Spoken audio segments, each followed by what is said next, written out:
Welcome to the free NumPy course. NumPy is a fundamental package for scientific computing in Python. NumPy can be used for various reasons. For example, if you work with multidimensional array objects, or you want to use masked arrays or matrices. It also provides very fast operations for arrays. With NumPy you can do a lot of things like mathematical, logical, and shape manipulation. You can sort, select, and apply input and output, as well as various Fourier transformations, basic linear algebra operations, and various statistical operations like random simulation. The difference between NumPy and the Python lists is that the NumPy arrays are a lot faster and more compact than Python lists. An array consumes a lot less memory and is very convenient to use, and also has a mechanism for specifying the data types, which will lead to optimized code. So what is an array? It is the central data structure of NumPy. Essentially, it's a grid of values and contains information about the data,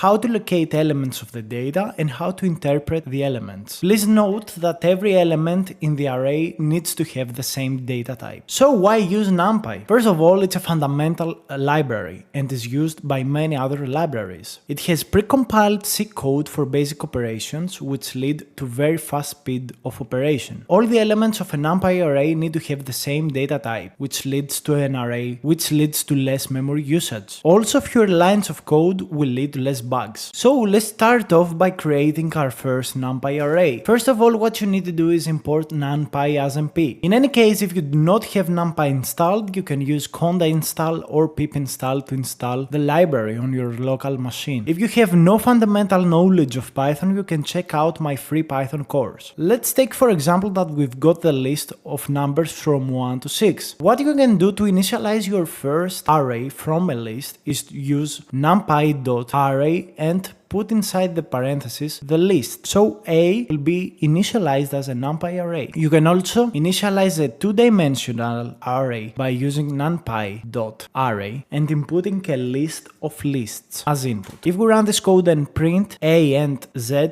we can see that our arrays will be exactly with the same elements from the lists. You can also specify the data type that you want an array to have by using the dtype equals argument. So what we do here is initialize an array of type float, so its value in the array will have a floating point. So what are some other ways for creating NumPy arrays? You can use numpy.zeros. This will create an array of zeros which have size 2, meaning 2 elements. You can also use numpy.zeros by using a tuple that specifies the dimension across each axis. So here what we do is use a tuple of 2.2. What this will do is create an array with zeros that have 2 rows and 2 columns. If you want to have ones instead of zeros, you can use the numpy.ones and specify again the shape of the array. You can also use functions like what essentially this does is that it takes the dimensions of the array you input to the function and create an array with only zeros using the same type, using the same shape. And you can have functions like ones likes, empty like, and others, not only zeros like. Also, you can initialize an empty array, which what it will do is input arbitrary values. You can also use empty-full and specify the fill value. So for example, you can specify that you want to fill your array with a value of 99. You specify the shape, the fill value, and boom, you've got an array of shape 3.3, meaning 3 rows and 3 columns, and every cell will contain the value 99. And you can also use numpy.arrange, which will create an array with values from 0 to 89. And you can also use an operation called reshape, which we will see in a future video in more detail, to reshape this array into the dimensions you want. So essentially, this array here is a one-dimensional array with 90 elements. You can call the .reshape function, turn an array. This is a case where an array with 9 values will be turned into a two-dimensional array of 3 values per row. And also a great thing about NumPy is that you can chain events. So you can specify an array using numpy.range from values 0 to 8, and you can call .shape function on it so you can see the shape. Then you can use reshape on the same array, and you can also chain even more by using reshape and then calling shape. You can use dot to do chain function calls or attribute calls. in NumPy. Today we're gonna talk about NumPy attributes. First, we can check the type of a NumPy array by using the dtype attribute of the NP array. So first, we start off by defining a NumPy array that has 3 rows and 4 columns. And then we call the x.dtype attribute and find that this NumPy array has integer values. Then we can specify also another array called a that has a dtype of NumPy float. Let's check it out. So we can see here that the dtype for the array a is float 64. We can also check the shape, meaning the dimensions of a NumPy array, by using the attribute .shape. If we call .shape for x and a, we can find that x has 3 rows, which is in the first dimension, and 4 columns, which is the second dimension. We can also find that a has only 3 elements and no second axis. The .shape attribute will return a tuple with the dimensions. We can also specifically check the dimensions of an array by using the .ndim attribute. What we can see here is that the X array has 2 dimensions, 3 rows, 4 columns, while the A matrix has only 1 dimension. Arrays with 1 dimension are usually called vectors. We can also check the size of the array by using the .size attribute. We can call x.size and a.size. x.size is equals to 12, while a.size is equals to 3. So the size operation is the product of the numbers of the .shape. It shows the sum of elements in an array. So the idea is that here we have 3 rows, 4 columns, and in total we have 3 times 4 elements, meaning 12 elements. While for the array A or the vector A, we have only 3 elements. And we can also check the item size for both arrays by using the .item size attribute. Both of these arrays have items of size 8 bytes. Why? Because both float and integer are 64 bits. I hope you enjoyed this. Don't forget to press the like button. Hello guys, welcome to another NumPy tutorial. In today's video we're gonna see all about accessing elements using row and column indexes and also using slicing operations. So the first thing we want to do is import NumPy as MP. Then we want to create a NumPy array. We want it to be a 2-dimensional array which will contain 2 rows of 3 elements. So let's initialize it. If we want to check, in order to access an element of this NumPy array, we can use brackets.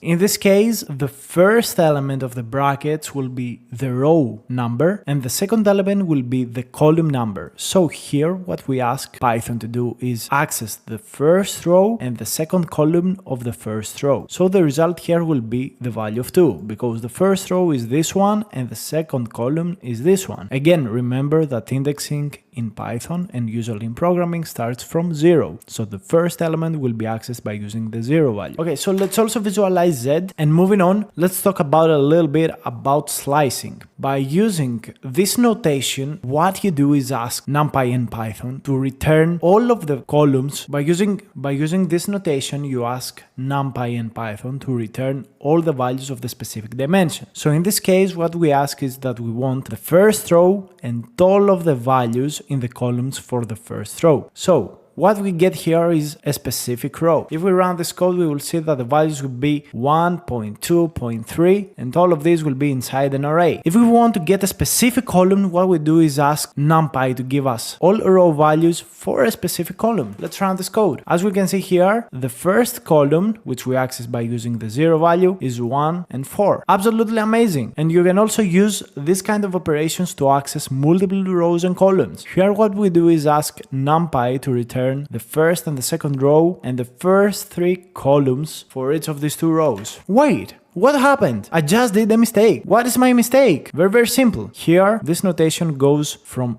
0 to 0 because this operation accesses the values from 0 to 1, but 1 is not included. So if we wanted to access the first 2 rows, what we needed to do is do 0 notation 2. Same mistake here again. We access 0.1, but we do not access the third column. If we want to access the third column, what we do here is 0 to 3. So here, what essentially happens is that we return the original array. But bear in mind that here, what you do is return a view of the array. So if I set this equals to a and I go and change the value of 0.0 equals to 99, you need to be very careful because the value of z will also change. Check this out. I actually changed the z array by using the array A, which contains the view, or let's say the reference, or the memory direction of Z. So you need to be very careful with such operations using NumPy arrays. Also, it's very important to understand that you can use this kind of operations to change elements inside of an array. So you can actually access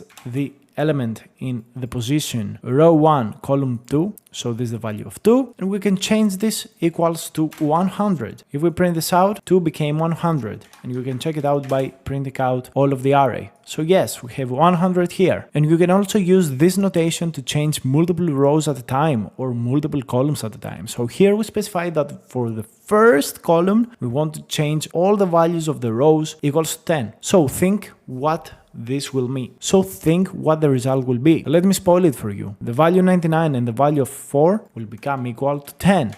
Let's check it out. Absolutely amazing. We have 10 and 10 here. And now you are fully equipped to use slicing and indexes and work with NumPy arrays. In today's tutorial, I will teach you how you can convert a 1D NumPy array to a 2-dimensional NumPy array. First of all, we want to import NumPy as MP. After that, we want to create a 1-dimensional array using a list for initialization. So specify array A to be a 1-dimensional array with elements 1 to 6. We can also check the shape of the array by using the .shape attribute of array A. As we can see, the result is that we have 6 elements and only 1 dimension. A very simple way to add a new dimension is to use numpy.newAxis operation. What this does is that adds a new axis. So let's check it out. We will create A2 and we can see that the new axis is added as a row. We can also visualize A2 very easily. And we can see here that the previous array is turned into a vector of another array. Let's check it out. Specifically, when we use numpy.newAxis as the first element of a new array, what we do is that we ask for the previous vector to become a row vector, meaning that the previous vector will be just the new row of the new array. We can also add dimensions in terms of columns. For example, if we use numpy.newAxis as in the second position, what we essentially do is that we turn A into a column vector. So previous array, the 1-dimensional array, will be just column of the new 2-dimensional array called vector. Let's check it out. So here we see that we have 6 rows and 1 column, because our row before was like 6 elements long, so these 6 elements are used as columns right now. We can also use the numpy.expand dimension. What you do here is give as argument the 1-dimensional array and also the axis parameter. The axis is used to control whether this could be a row vector or a column vector. For axis equals to 1, what we see here is that it is a column vector. So these two operations are pretty much identical. We can also use numpy.expand dimensions with axis equals to 0. What this will do is that it will turn A into a row vector in the array C. So if we check out the shape of C, it will be 1 row and 6 columns. It will be 1 row with 6 column values. So this is how you can actually convert a 1-dimensional to a 2-dimensional array. And by using the .shape operation, you can check the result of your conversion. numpy.newAxis and numpy.expand dimensions are the two things that you need to know in order to do this operation. Hi, in this tutorial we're gonna see how we can combine arrays and, creating arrays from existing arrays, using stacking and concatenation, and actually learning how to split an array into equal sized arrays. So the first thing you want to be doing is importing NumPy as MP and creating 2 arrays. I'm gonna do a very simple example here, and I'm gonna be specifying A1 and A2. So let's say that we want to stack these 2 arrays vertically. So we can use numpy.vstack and let's see the result. What you do is actually put the one array below the other. And the result would be A1 being on top and A2 being on the bottom. Then we can do a horizontal stacking, meaning adding one array and another array column by column. So what you can see here is concatenating A2 into A1 and returning a new NumPy array. Here we have A1 having the first 2 columns and then having A2 with its own columns appended into the returning array. Then we have the .reshape operation, so you can check out, for example, X here. So this is a vector that we are going to be creating for the next example. And let's say that we want to split X into 3 equal arrays. We can use hsplit, specify the matrix that we want to be splitting and how many parts we want this array to become. So the result will be this array split it into 3 distinct matrices. So what we can see here, it's really interesting actually, is that we have each of the rows split into 3 pieces. And the result would be 3 arrays with each split of each row inside of it. You can also do a vertical split, so you can split X vertically into 2 distinct arrays. So what it's gonna do is take the first row and the second row, split them apart into 2 distinct arrays. Finally, you can use concatenation of arrays by using numpy.concatenate. Let's check it out. So here, by using the simple concatenation, what you do is actually take array B and append it on the back of A. And you can see that you finally result into a new array that has all the elements inside of it. You can also do you can also specify the axis of the concatenation, so you can concatenate rows to rows or columns to columns. Welcome to another NumPy tutorial. In this tutorial, we're gonna see the arithmetic operations you can do using NumPy arrays. First of all, we want to import NumPy as MP. Then we specify 2 arrays, A and B, and try and add them. What you do is simply use the addition operation, and the result is an element-wise addition. You can also multiply 2 arrays by using a simple multiplication element by element. Please bear in mind that this multiplication will never be the multiplication that we see in linear algebra. You can also subtract an array from another array. Let's check it out. Exactly. The result is 0, 0, 0. You can also do a modulo operation, again, element by element. And you can also raise each element of an array A to the power of another array, for example B. In this case, as you can see, every element in B is raised into the power specified by A. Again, this is done element by element. Of course, you can do these operations with arrays of various sizes. For example, we have a 2.3 dimensional array here. So we can add A and B here. Again, when you multiply with the asterisk, what you do is not linear algebra multiplication. What you do is element-wise multiplication. And of course, there are a lot of other operations that you can do. For example, you can find the absolute value of an array. So if we put some minus values in the array A, actually use the function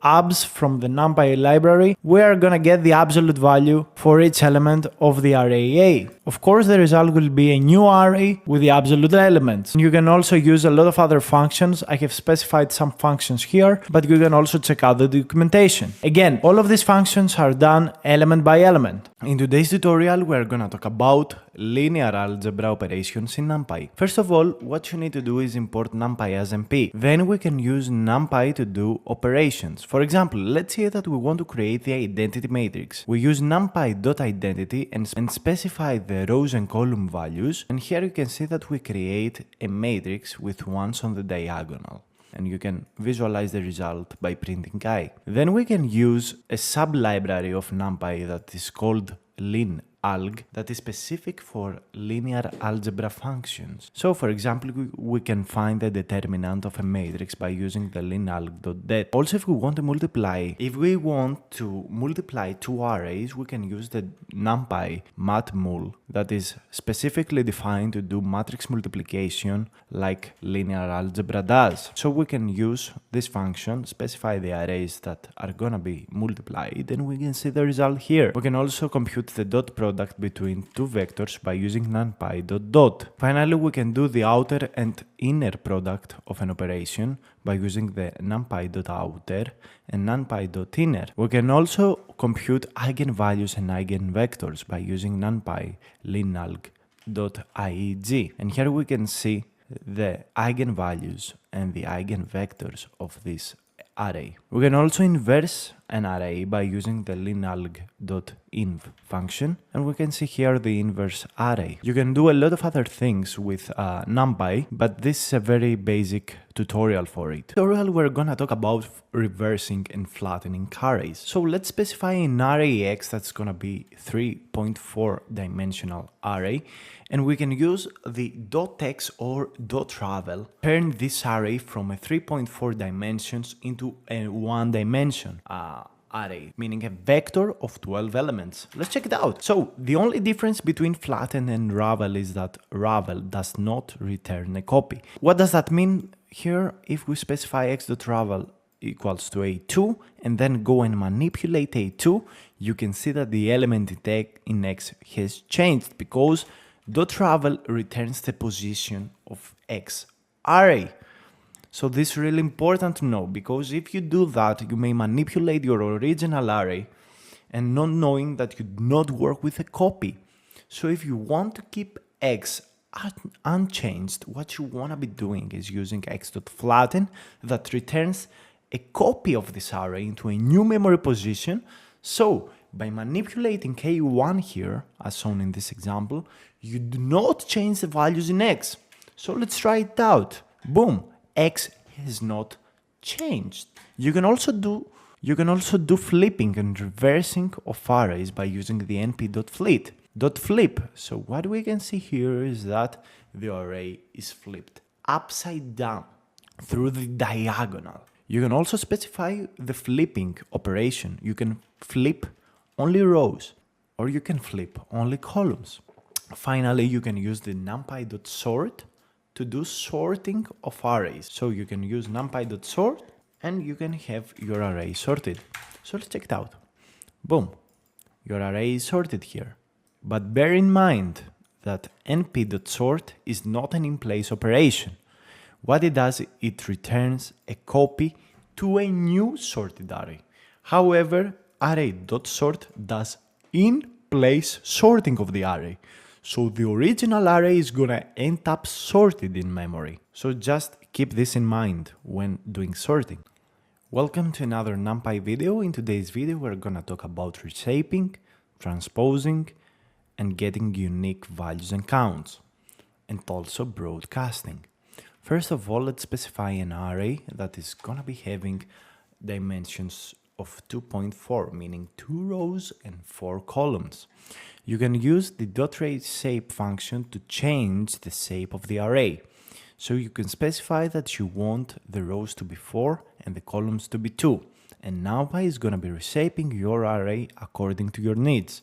So here you can see that the first row was split into 2 rows of 2 elements, and the same happened for the second row that became actual 2 new rows. Then you can use the .transpose or .t to transpose the array.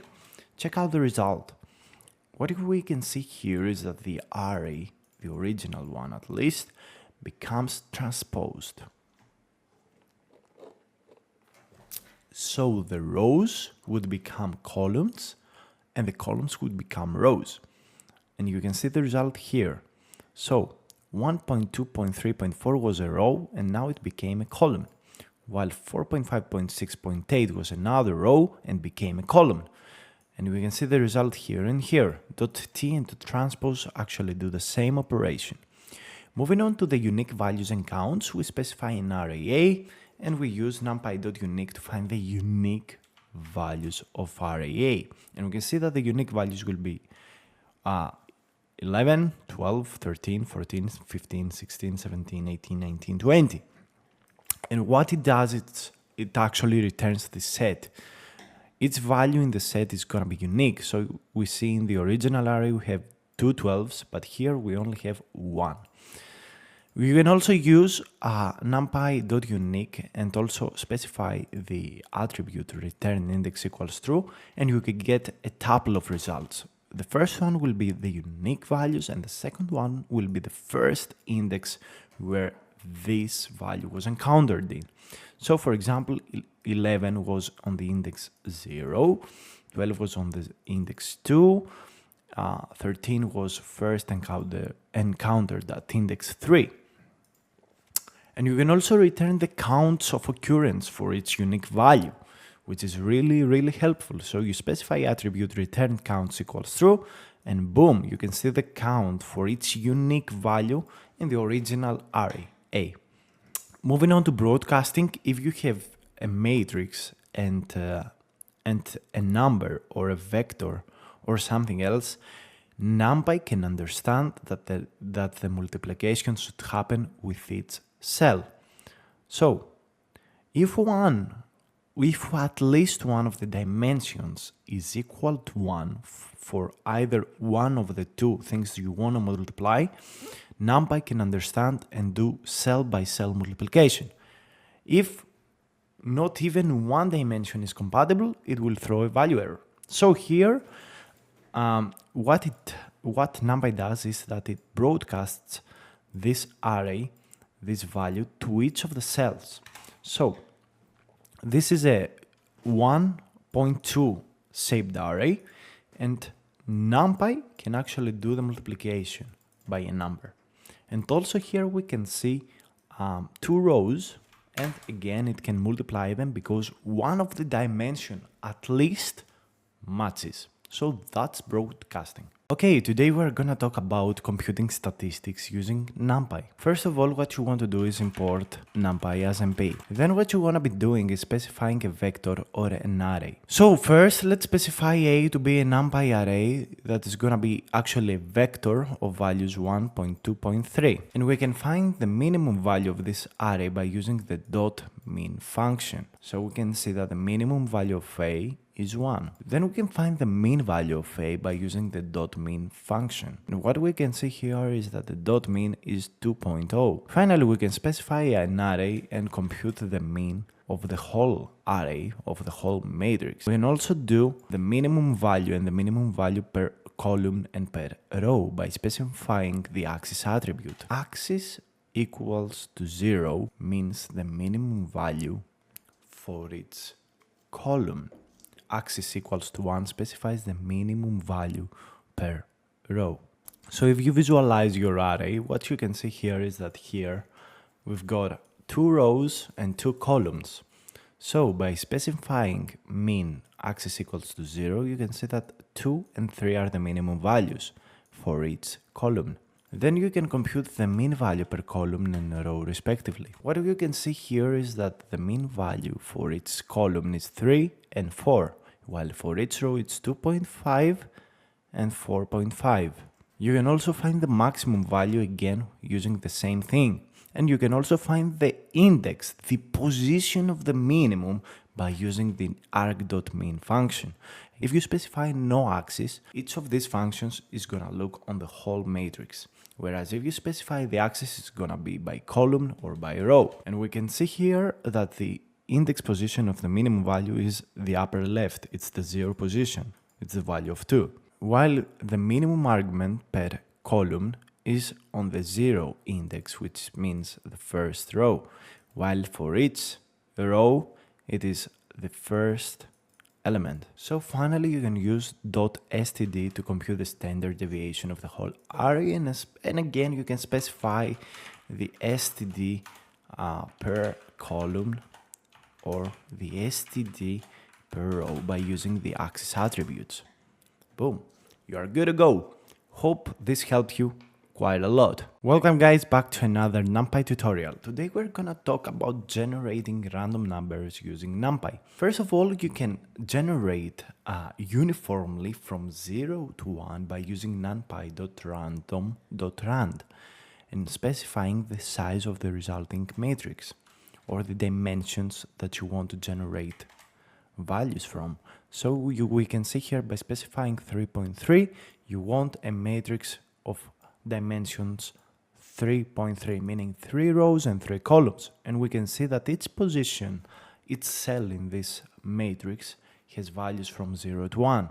And these values are generated uniform at random. You can also do uniform generation of integer values within a range. For example, you can use numpy.random.rand int, that stands for random integer.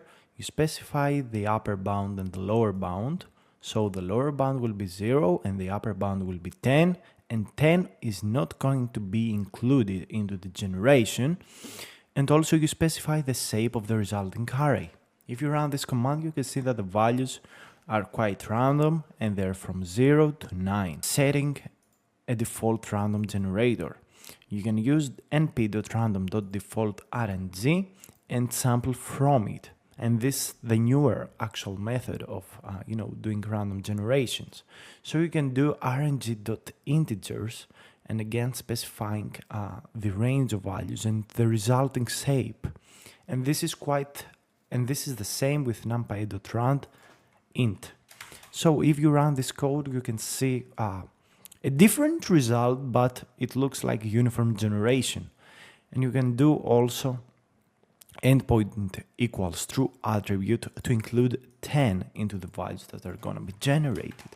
So if we run this code a couple of times, we can find 10 being inside the matrix.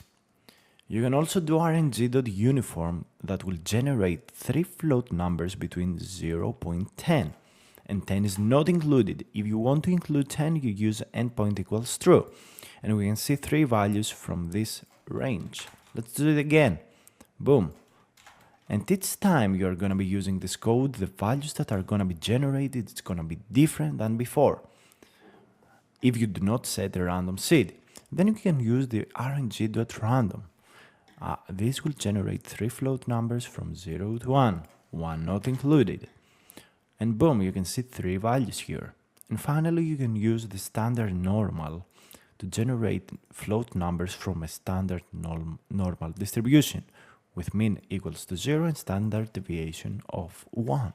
In today's tutorial, we're gonna learn how to save and load the NumPy array. First of all, we wanna be importing NumPy as MP, and then we wanna be creating 2 NumPy arrays. For the first array, we're gonna take values from 0 to 4, and the second array will be just the first one, the x in power of 2. So we can also print those arrays, and you can see here we have the first one from the values from 0 to 4, and the second one is the power of the first array. In order to save an NumPy array, what we want to do is use the save as function. The object we're going to be saving will be a .numpyz. If you use save as, what you are going to be doing is that you are saving these arrays as zipped arrays to a file. And you can also hover over the function to see a lot more information through the documentation. You can also specify a lot of other things here. So if we want to load this array, what we're gonna be using will be the np.load function. We will be specifying the name of the array and the file extension. Saved zipped arrays x and y are gonna be loaded into an array that has an attribute of files. And as we can see here, we have the x-axis and the y-axis because when we saved the array, we specified that we want x to be represented as the x-axis object and the y-axis object is going to be represented with y. So you can think of this like saving a dictionary NumPy arrays. So here how we are going to be accessing x and y is that we are going to be using the dictionary notation and we are going to be using the x-axis key and the y-axis key for x and y respectively.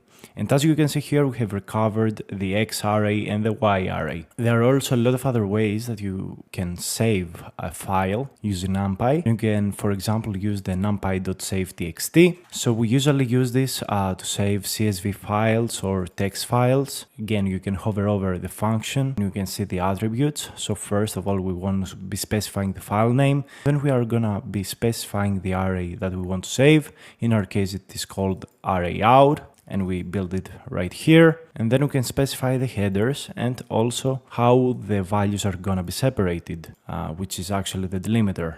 For CSV files, it's the comma by default. You also see the attribute of header, which is a string, and this is gonna be the first line of the file, essentially. And you can also specify a footer, which will be the last line of the file.